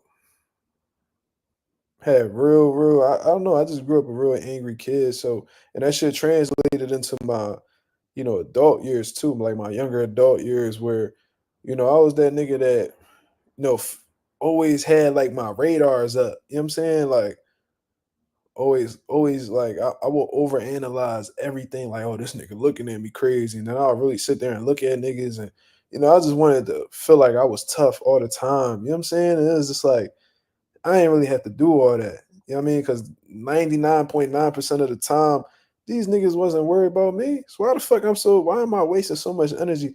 But it was just like me always feeling like I had to prove something. There was a lot of insecurity, a lot of, you know, anger that I just grew accustomed to, dealing with throughout my years. You feel what I'm saying? Um, but when you in your younger 20s, you're not really taking the time to really understand yourself. You're not really holding yourself accountable. You're not really recognizing the things you're doing as flaws, nigga. You just living. So it's like, uh, I was just coasting through life, bro. You know what I mean? Then once, I hit, 24, 25, I'm like, bro, this shit, you know what I'm saying? And then you get to talking with other people and you get to understanding their mentalities and their ideas and shit. Cause I'd be like, damn, bro, like how you just so like cool. Like I wanted to understand other people's perspectives and then I'm like, bro, you know what, bro? Like this shit, like this whole mentality, this whole tough guy shit, bro. I need to leave this shit alone, bro.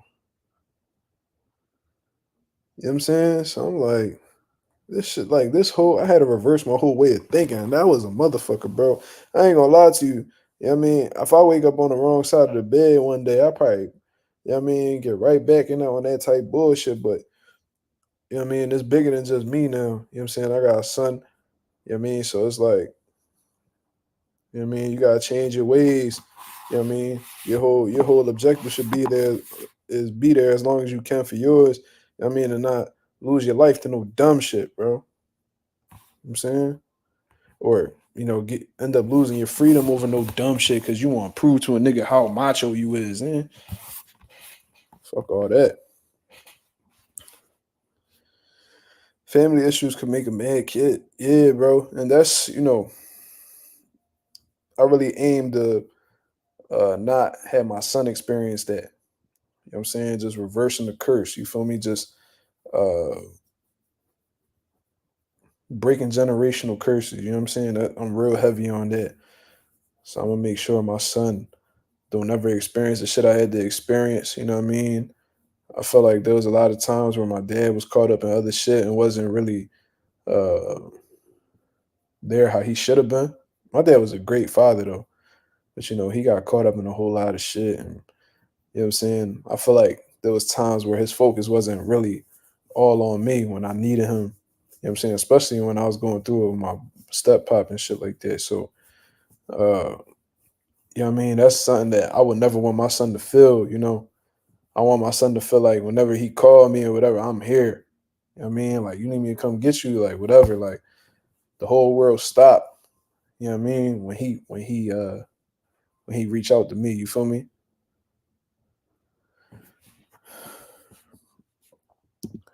Does Haney stay at 140 or move to 147? I mean, it all depends on, I guess, Haney's comfort level in making 140. Like, if he feels like he could, still give us some fights there and still fight at an elite level at the weight, then why not? You feel what I'm saying? You know what? He only had two fights at 140, bro. Like, you know what I mean? But Devin Haney is a big motherfucker, so I'm sure he could acclimate to 147 quite easily. He put on an additional 5 pounds in his move up to 40, but it didn't look like it made that much of a difference in all honesty. So, 147 might be a good move for him, but the problem is, you know what I mean? The Uno at 47. I mean, is he going to be willing to take on that challenge? I don't think so. I think that's why a lot of them dudes at 40 is holding off on moving up the welterweight because there's a man up there who, you know what I'm saying, might pull their card. You feel me? KS says, I remember seeing Haney fight at 2300 against a lower level fighter, and he was huge compared to his opponent. Well, Haney fought at the 2300 a few times, bro. But the last time I think he fought over there, he fought Mason Menard. He brought out E40. You know what I'm saying? So I remember that one, but he also fought on a couple hard hitting cards. He beat up on some, but he was real young when he fought at the arena the first couple times. I think he fought at the arena like 2, 3 times, bro. Probably four. Shit, I don't even know. He fought on a couple hard hitting cards though. He beat up on some Mexican boy. He stopped him too. He had stopped some boy in Philly. Then he fought Mason Menard in the main event. They did a 12 rounder. Devin outboxed the shit out of him. I mean, I remember that too. You know what I'm saying? So yeah.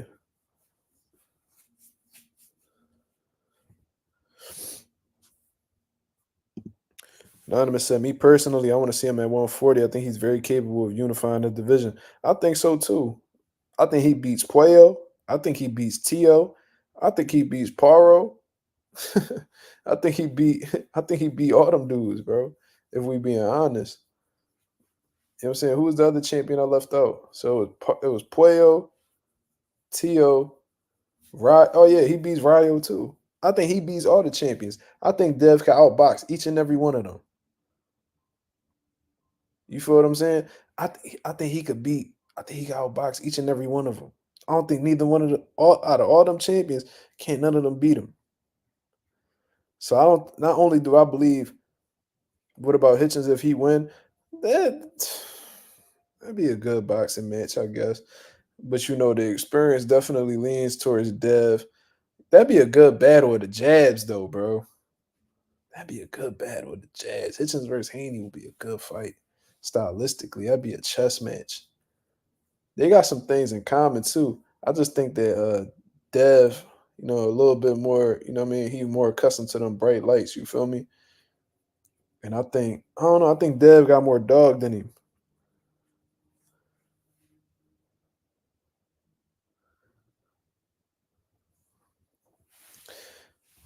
Yeah, I hate that situation for Dev. He had a lot of momentum, but the good thing is that momentum could be picked back up. You know what I'm saying? You just gotta get the ball rolling again. That's all.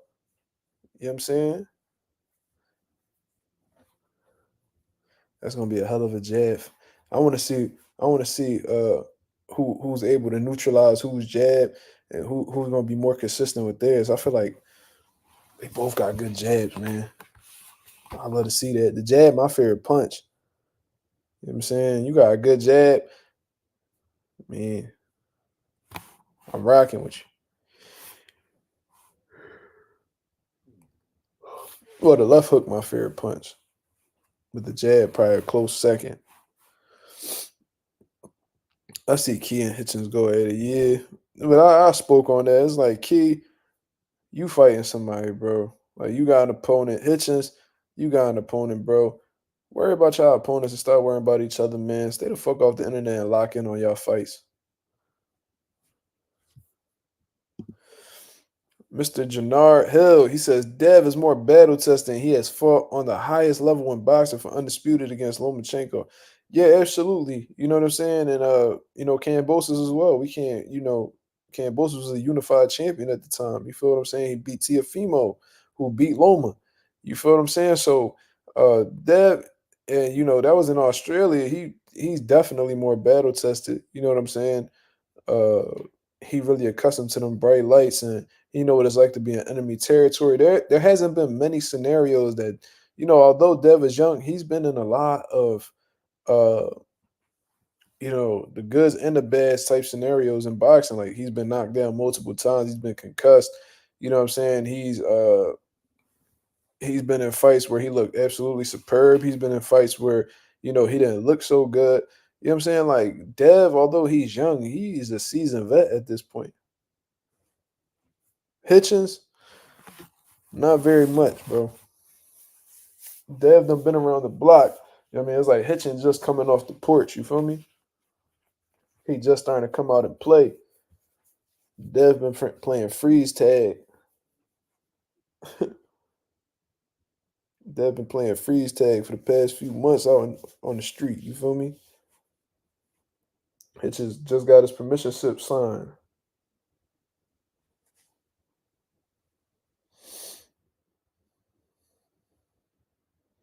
Tay, what's going on, my brother? What's good? What's good? It's funny how we are an hour and a half in and now the viewers is starting to look right. Ain't that shit funny?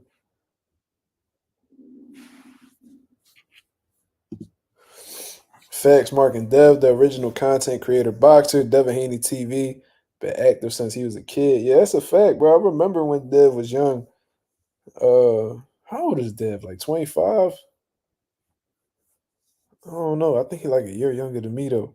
But I remember when he had real Devin Haney TV, and then he went on the Breakfast Club, and I mean, not to be on no funny shit, but like he ran into P Diddy.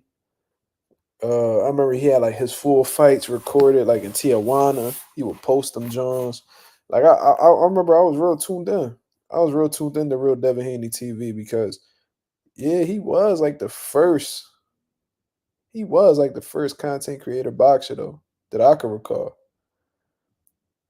You feel what I'm saying? So yeah, that's interesting. Tay laughing. Yeah, Dev, Dev battle test. I remember around that time he was calling out the Rumble Adrian Broner. Like a few years after like the real Devin Haney. I remember he was calling out Broner and he was like 19, 20. And Broner was like, "Man, you a kid, man. Leave this shit alone." Crazy how them tables turn, right? And then Broner was asking Bill to fight Haney and shit. Crazy how them tables turn, bro. Them tables turn hard as shit in boxing, bro. Remember when Keith Thurman was like, "Oh, Earl got to get his feet wet. He not ready." Blah blah blah. Now he begging Earl for a fight any chance he can get.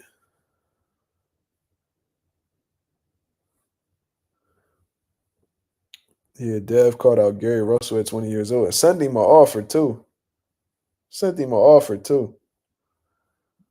I don't know. Gary was a little funny with that situation, dog. Because Gary was like, oh, son, yeah, man, we could fight, we could fight, we could fight. Devin them sent that nigga an offer with a whole. I think they sent the whole contract. And then Gary Russell was talking about how the business. I think he started talking about how like the business got to be right, and there was some things in the contract he didn't like, and all this bullshit. What, bro? Earl before, listen, Earl when he was on his climb, bro. Like Kell Brook, Lamont Peterson, like around that time, bro. That nigga would have stopped Keith, bro. Earl was in his fucking zone around that time, bro.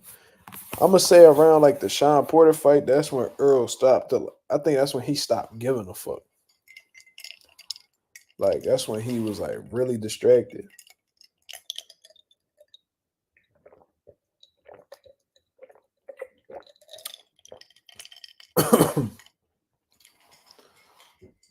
When Earl was locked in, like had tunnel vision, bro.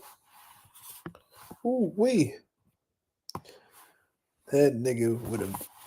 That nigga was hard to beat, bro. That was such a great time for boxing, bro.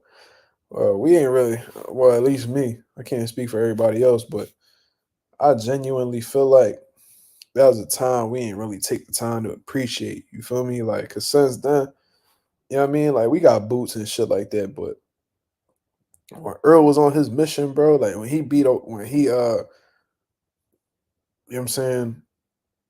He went, he grabbed that IBF, brought it back to the US. You know what I mean? He stopped Ocampo to the body, then he jumped right back, get in there with Lamont. I think that was the order. I don't know if it was Lamont, then Ocampo, or Ocampo. I think it was Ocampo, then he fought Lamont, or some shit like that. And then he beat the shit, bro. The way he cooked on Lamont, bro, shit was crazy, bro.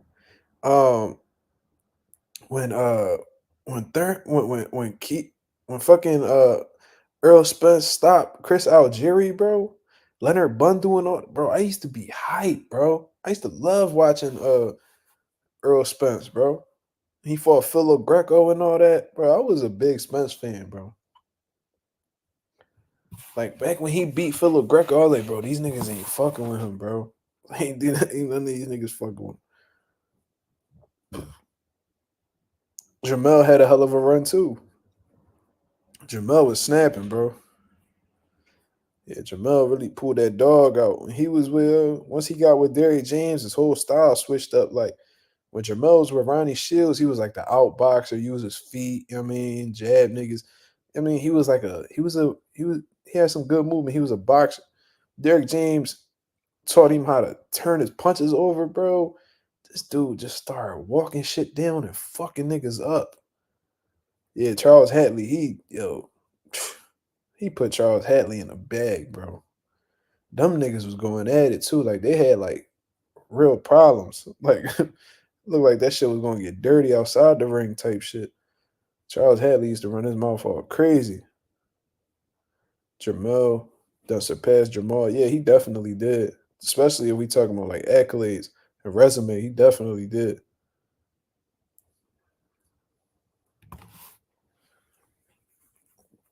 Yeah, I remember Josh Taylor was talking about moving up to 47. I wonder why he didn't, man. I wonder why he never took that chance. Like he said he was gonna move up to 47, then he'll go back down to 4, then he'll stay at 40. And I don't be understanding these niggas, bro. Like if your body telling you to move up, bro, move up, bro. That money's still gonna be there, bro. Chill out. Listen to your body, man. I think Josh Taylor used to really drain himself, bro.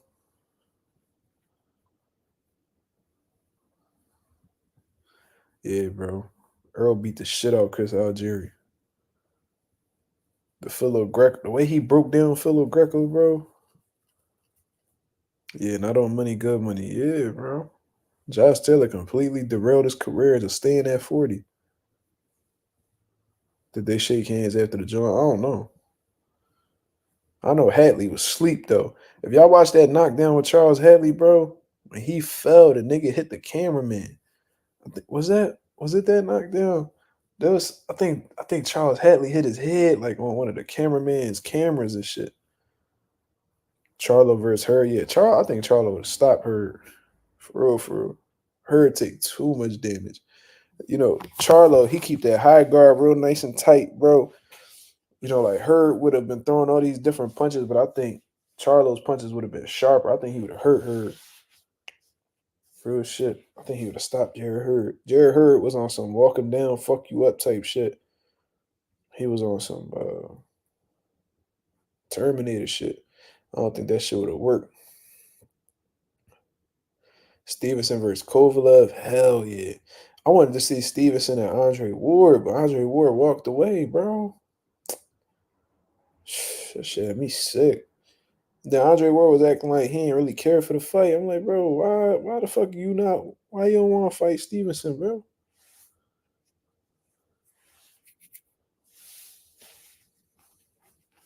Neither one of them was acting like they wanted to fight. But Stevenson and Kovalev would have been fire. I'd have had Kovalev though. If Kovalev was in his crusher bag, oh no, bro. Do I think Ward walked away early? Um, I just feel like Ward ain't. Um, I'm not gonna say that because you can't really tell a man when to retire, type shit. But you could tell Ward don't really fuck with boxing or like that. Like he knowledgeable. I mean, he like when Andre Ward talk, you just tell like he don't really fuck with the game like how he used to. He say like certain shit like he care more about church and being a pastor. He was like, yeah, man, like I feel like this really my true calling. And I'm like, damn, bro. So you just did all that shit. You just spent your whole life in boxing just to say that it wasn't your true calling. I don't be understanding.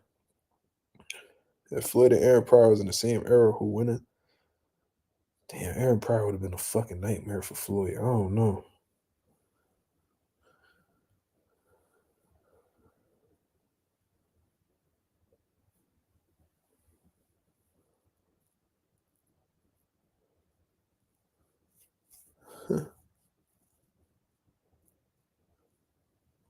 I understand where Reed is coming from, Thomas, when he tell his son, "You never box him."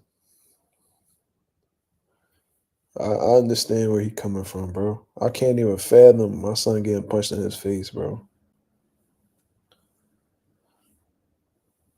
I mean, obviously, I'm gonna have him like sparring shit and all that, but seeing how dirty the boxing game is and what it do to people, bro, I'll be damned if my son ever come out like any one of them niggas, bro. You know what I'm saying? Like, nah. Regis versus Ramirez. Ooh, they was both at their peak, bro. I don't know. Ramirez always act funny with Regis though. Like, he ain't never want that smoke for real. I don't know. They was both at their peak though. Shit, that'd have been a hell of a fight.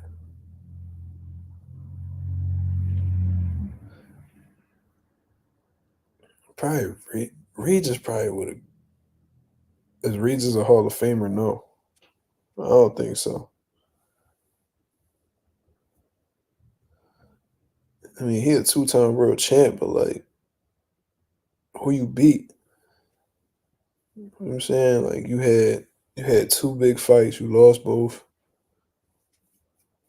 You know what I mean? It's like, nah, Regis definitely not a Hall of Famer. He probably a Hall of Famer like in New Orleans or something. They got like a boxing Hall of Fame over there. You know what I mean? He probably, you know what I mean? But nah, he ain't no Hall of Famer. Not at all. Like different states got their own Hall of Fame, like the Pennsylvania Boxing Hall of Fame. They probably got a New Orleans Boxing Hall of Fame. You know what I'm saying? But he definitely, Hall of Famer. His resume, he a two-time world champ, but his resume lacks. I mean, hey, how many fights you had is who you fought. He fought two good guys. Catterall's solid, but I'm talking about like high-profile fights. That wasn't really a high-profile fight, at least not over here. He had the Josh Taylor fight. That was a huge fight. Loss.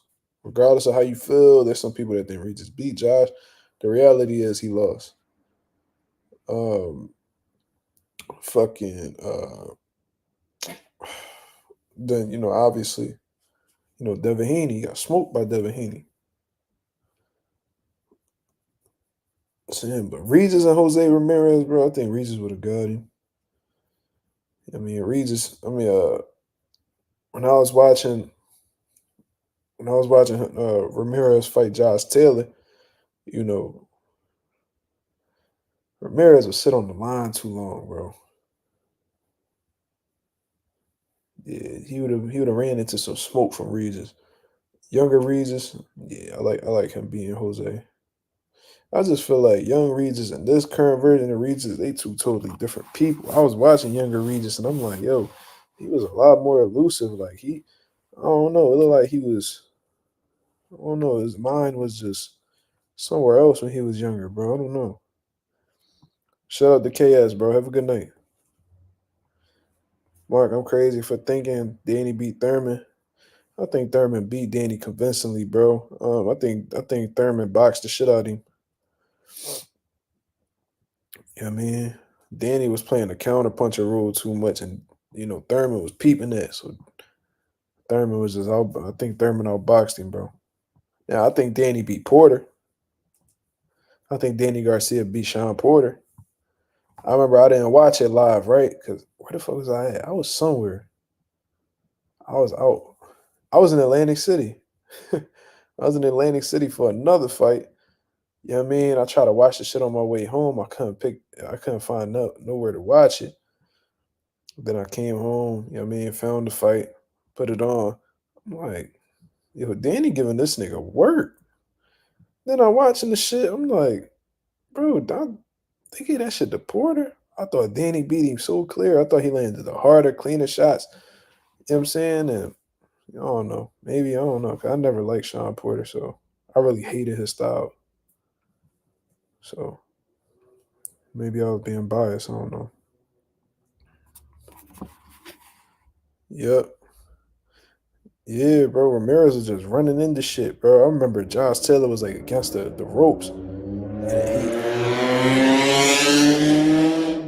damn, fucking cars be loud as shit. Like Jose Ramirez, I think he was like coming in behind the jab. And like Josh Taylor seen it. He slipped over to his left, came back with the left hand. Bro, I don't know how Jose Ramirez ain't go to sleep, bro. That shit, bro. Jose was hurt bad too. Like the fact that he got up, like Josh iced him, bro. Average nigga would have went to sleep. Would have went to sleep. I'm cool. I mean, I'm tired, but I still got my wits about me. Yeah, his head bounced off the canvas, bro. I was like, bro, how the fuck did this nigga get up? That means Ramirez was in great shape because the only way you recovering off a knockdown like that, your conditioning gotta be top tier.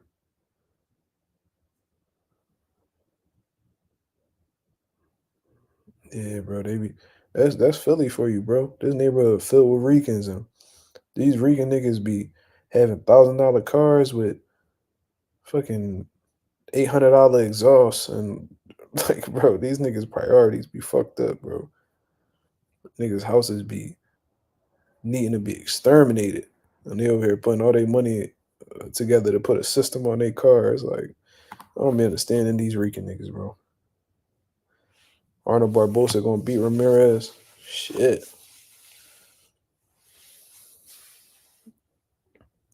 Let's see how Ramirez is, bro. I don't know. Barbosa never really been impressive to me neither, though.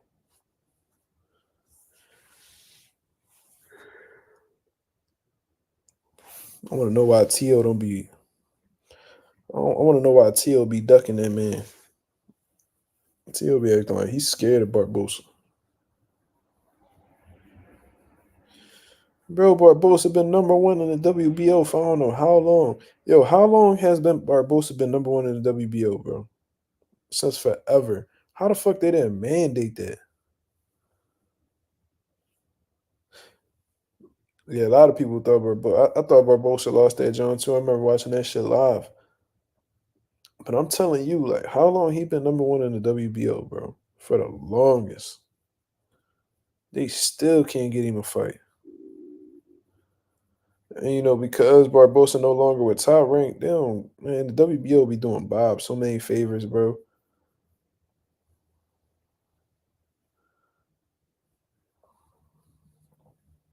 I think T.O. would beat Barbosa too. That's the crazy part. The WBO is a top rank belt, bro. There was niggas saying that the WBO stand for whatever Bob orders, bro. That's a fact.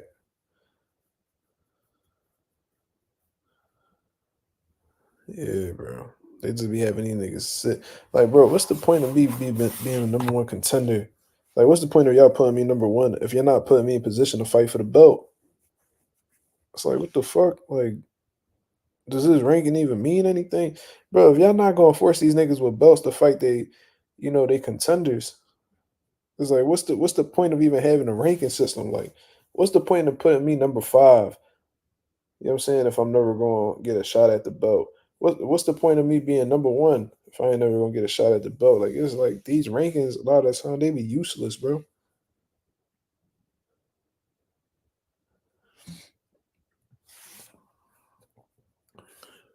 Yeah, that's super champ shit, bro. The reason why these sanctioning bodies did that was so they could keep collecting sanctioning fees from these superstar boxers. You know what I'm saying? And that's pretty much why they did it, bro. All right. I mean, we gonna blatantly have them dudes not fight their mandatory so they could hold on to their belts longer and they could keep paying us their little percentages or whatever. That was done from a finance that was done purposefully, you know what I mean, and keep their pockets fat. You feel me? Jamal was WBC champ at 160 while his during his 3 year layoff. Yeah, I remember that. I remember that. Shit was crazy, bro. And then they just stripped him recently, like when he got caught with a driving while intoxicated charge.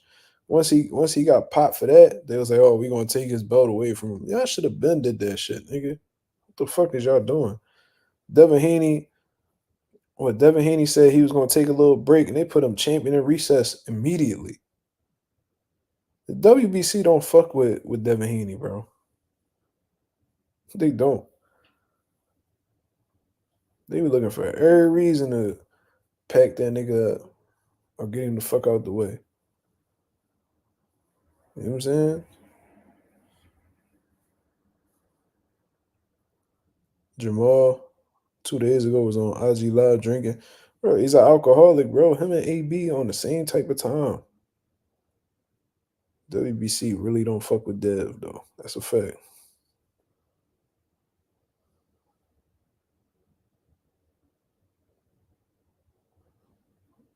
Dev did beat Regis worse. Regis was in that motherfucking post fight interview, telling everybody that Catterall the best fighter he ever fought. I was like, yo, Regis, you was really a bitter ass nigga, bro. You know damn well Catterall ain't better than no fucking Devin Haney, and you know that Catterall ain't school you like Devin Haney did.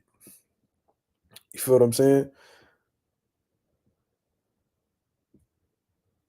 LeBron just had one of the worst games I've ever seen for real.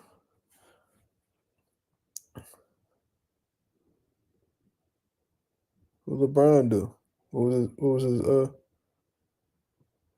was his skills? What was his stats?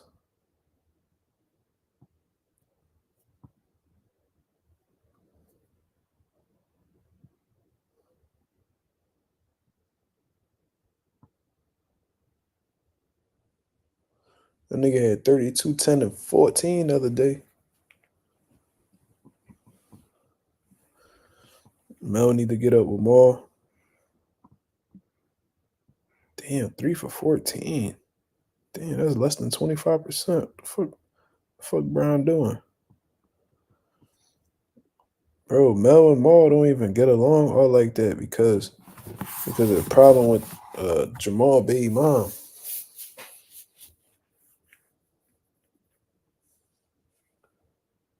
You know what I'm saying? Jamal baby mom got a problem with Jamal baby mom. You feel what I'm saying? So I don't know. That shit messy. That shit deep.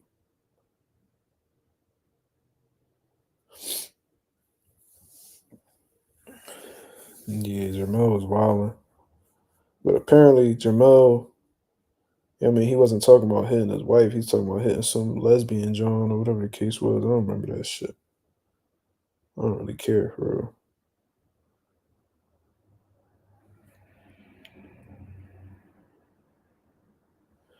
Hey, bro. I know they not seeing eye to eye right now. That's all I know. I remember they interviewed the Charlo's mom, and they was talking. She was talking about how like she wished they got along better and shit like that. But all right, y'all. I'm gonna get up out of here, man. I appreciate everybody that showed love to the channel. We definitely had some technical difficulties, but it was out of my control, man. My apologies, man. This was a solid live. You know, some great conversations. You know, I'll be back at y'all with another video, another live tomorrow, man. I hope y'all have a blessed, beautiful night. I hope y'all sleep well. You know what I mean? All that good shit, man. Y'all stay blessed. This was Mazuma TV. Like, share, subscribe to the channel. You feel what I mean? I'm gonna get up out of here, man. Peace.